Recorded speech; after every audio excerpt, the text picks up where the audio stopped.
안녕하십니까. 한 주간 있었던 다양한 국제금융 소식과 주가에 미친 영향, 그리고 이번 주를 전망해보는 NSB통신, 알기 쉬운 주간 국제금융의 도남선입니다. 안정은입니다. 네, 먼저 미국의 양적 완화 축소와 중국의 경기 둔화 우려가 겹치면서 지난주 국내 증시는 냉탕과 온탕을 오갔습니다. 1800선까지 무너지면서 연중 최저치를 기록했던 코스피 지수는 미국의 1분기 경제 성장률이 부진해지자 1860선을 회복했습니다. 미국 경제가 살아나는 속도가 더뎌질수록 양적 완화 축소 시기가 늦춰질 것이라는 기대감이 작용한 것인데요. 전문가들은 어떻게 진단하고 있나요? 네, 전문가들의 의견은 나뉘고 있습니다. 네. 미국의 양적 완화 축소는 미국 경제가 회복되면서 비정상적인 통화 정책을 정상으로 돌려놓는 과정으로 바라봐야 한다고 지적하며, 미국 경제가 좋아지면 결국 수출 비중이 높은 한국 경제에도 좋은 일이라고 강조하는 의견이 있는가 하면, 유럽, 중국, 일본, 신흥국 등 세계 경기는 아직 좋지 않은 상황이기 때문에 국내 기업의 수출에도 악영향을 미칠 것으로 분석하는 의견도 있습니다. 네.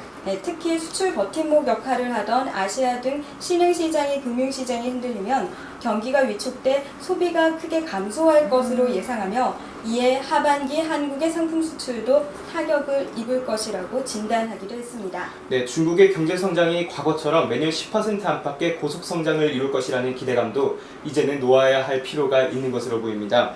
신용경색으로 중국 증시가 출렁인 이후 중국인민은행이 금융시장의 안정성을 유지하기 위해서 자금을 공급하겠다고 밝혔습니다. 시장 안정을 위해 노력하겠다는 중국 정부의 의지를 확인할 수 있는 대목입니다.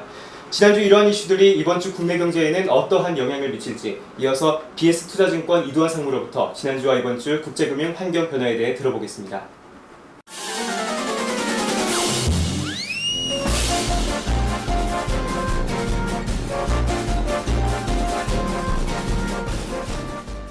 여러분 안녕하십니까. BS투자증권 이두원입니다. 지난주 주식시장은 전 세계적으로 반등하는 그런 국면이었습니다. 지지난주 있었던 미국의 양적 완화 철수에 대한 이런 반작용으로 주가가 많이 떨어진 것에 대한 반등으로 주가가 전부 올랐습니다. 다우지수도 주간 단위로 약간 좀 오름세를 보였습니다. 0.7%. 우리나라 코스피 같은 경우는 약 2.2% 정도 올랐습니다. 코스닥은 보합권 정도를 보였습니다. 지난주 주식시장에서 가장 큰 상승을 보였던 그런 나라는 역시 일본이었습니다. 니케이 225 같은 경우에 3.38포인트가 오르면서 일본이 현재 주식시장에서는 가장 좋은 이런 모습을 보여주고 있습니다. 양적 완화에 대한 철수에 대해서 반작용으로 전 세계 중앙은행장이 상당히 바쁘게 움직인 것이 바로 지난주 주식시장이 아닌가 싶습니다. 미국의 각 연준은행 총재들이 연이어서 각각 언론과 인터뷰 또는 대학교 강연, 여러 곳에서 강연을 통해서 양적 완화 철수에 대한 완화에 대한 이런 사인을 계속 주는 모습을 보였습니다. 리치몬드 연준 총재 같은 경우 양적 완화 축소 시기가 아직 멀었다, 너무 빨랐다 이런 모습을 좀 보였고, 미니아폴리스 연준 총재도 양적 완화는 결국 내년 말까지는 존속할 수밖에 없지 않겠는가, 현재 경제 상황으로 봐서는 그럴 수밖에 없다, 이런 멘트를 날렸습니다. 또한 샌프란시스코 연준 총재 역시 양적 완화 규모 축소가 너무 빠른 것 아닌가, 이런 생각을 갖고 있습니다. 이것은 미국의 연준 총재뿐만이 아니라 전 세계 중앙은행장도 거의 같은 의견을 좀 보였는데, 영란 은행장 같은 경우는 이 부정 출발을 했다. 그러니까 양적 완화에 대해서 금융시장이 너무 빨리 반응을 했다라는 이런 모습을 보임으로 인해서 현재 주가의 어떤 하락이 너무 큰 것 아닌가, 이런 계속적인 이런 멘트를 날렸습니다. 가이트너 전 재무장관 같은 경우도 양적 완화 출구 전략을 완성하는 시기는 모두 약 5년 정도 걸리지 않겠는가라는 그런 사인을 보냄으로 인해서 미국의 투자 심리가 안정이 됐고, 또 이거 이어서 전 세계 주식시장이 좀 안정의 국면을 보였던 것이 지난주가 아니었나 싶습니다. 하지만 과연 지난주 주가 반등이 이러한 중앙은행 총재들의 적극적인 이런 옹호하는 발언에 의해서 주가가 올랐다고 보기보다는 이미 주가가 충분히 또 많이 떨어졌기 때문에 자율적으로 오는 반등의 모습을 우리는 충분히 이런 모습을 곳곳에서 읽을 수 있었습니다. 지난주 우리나라 주식시장 같은 경우 대형 우량주 같은 경우 주가가 좀 많이 반등을 하는데 성공을 했습니다만은 유일하게 삼성전자만이 여기서 제외가 됐습니다. 삼성전자에 대한 국내외 애널리스트들의 의견들이 조금씩은 어떤 이 미래 전망에 대해서 밝지 않은 모습으로 보여주고 있는 것이 이제 삼성전자 주가가 다른 주식에 비해서 덜 올랐던 그런 모습이 아닌가라는 생각입니다.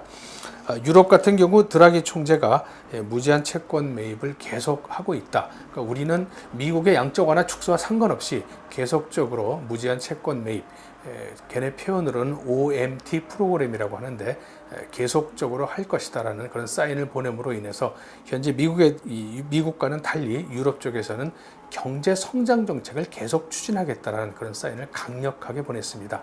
이것 때문에 유럽에 대한 시장도 조금 반등을 해서 스톡스 50 같은 경우 대형 우량주로 50개 종목을 구성하고 있는데 약 2% 정도 상승하는 모습을 지난주 보였습니다. 아시아에서는 가장 큰 우리나라 입장에서 가장 핫 뉴스가 한국과 중국 간의 정상회담이 상당히 우호적으로 진전이 됐고 또 이제 끝났다는 점이죠. FTA도 상당히 좀 빠른 시간 내에 한중 FTA가 이루어질 것으로 보여지고 있어서 앞으로 중국에 대한 이런 모습은 계속적으로 우리 시장에서는 긍정적인 면을 보여주지 않을까 싶습니다. 이미 지난 주말에 중국 관련주의 대표적인 회사라고 볼 수 있는 어떤 화학주들 또 철강주들이 상승폭이 상당히 컸었습니다. 이런 것을 반영하는 이런 모습이라고 여겨지고 있습니다. 오닐과 파버가 중국의 신용 경색에 대해서 정반대 의견을 냈습니다. 골드만 자산운용의 회장이었던 짐 오닐 같은 경우 중국은 지금 신용 경색이 설사 악화가 된다 손 치더라도 금리를 한꺼번에 내릴 수 있는 사회주의 국가임을 주시를 해야 된다. 다시 말씀드리면은 금리를 내리는데 회의를 하고 뭐 이런 상관없이 국무원 같은 데서 약 5분만이면 바로 결정할 수 있다는 점이죠. 중국의 신용 경색이 현재 알려져 있는 것보다는 그렇게 크지 않다는 점에서 긍정적인 사인을 보냈습니다.